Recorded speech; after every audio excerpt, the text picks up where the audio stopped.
تاریخ انسانیت میں کچھ دن ایسے ہوتے ہیں جو وقت کی دھارے کو موڑ دیتے ہیں۔ ایسا ہی ایک دن وہ تھا جب ایک چھوٹی سی کمزور نظر آنے والی جماعت ایمان کے سہارے ایک طاقتور لشکر کے سامنے کھڑی ہوئی۔ یہ کہانی ہے غزوہ بدر کی۔ وہ دن جب زمین پر تعداد کم تھی، وسائل محدود تھے، مگر آسمان سے مدد نازل ہو رہی تھی۔ ہجرت کے بعد مدینہ کی فضا بھی نہیں تھی۔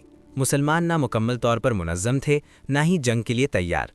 قریش مکہ نے مسلمانوں کا جینا حرام کر رکھا تھا۔ ان کے اموال چھین لیے گئے، گھروں سے نکالا گیا، اور اب مدینہ تک خطرہ پہنچ چکا تھا۔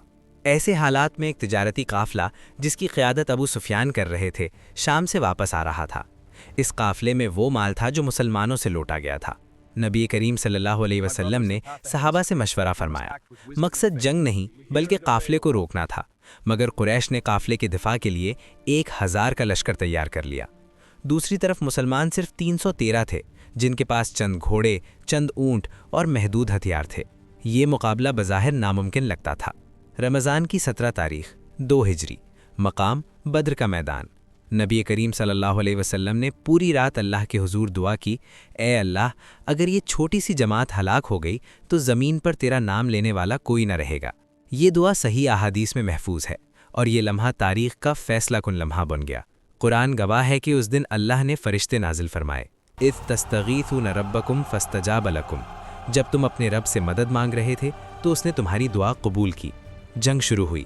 ایک طرف غرور، تکبر اور طاقت کا نشہ تھا، دوسری طرف ایمان، صبر اور اللہ پر مکمل بھروسہ۔ بڑے بڑے سردار جو اسلام کے بدترین دشمن تھے، ایک ایک کر کے انجام کو پہنچے۔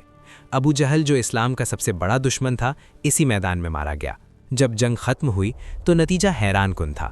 قریش کے 70 سردار مارے گئے، 70 قیدی بنے، جبکہ مسلمان صرف چند شہادتیں پیش کر سکے۔ یہ فتح صرف تلوار کی نہیں تھی، یہ ایمان کی فتح تھی۔ غزوہ بدر نے یہ ثابت کر دیا کہ کامیابی تعداد یا ہتھیاروں سے نہیں بلکہ اللہ کی مدد سے ملتی ہے۔ یہ دن ہمیں سکھاتا ہے کہ جب نیت خالص ہو اور بھروسہ اللہ پر ہو تو ناممکن بھی ممکن ہو جاتا ہے۔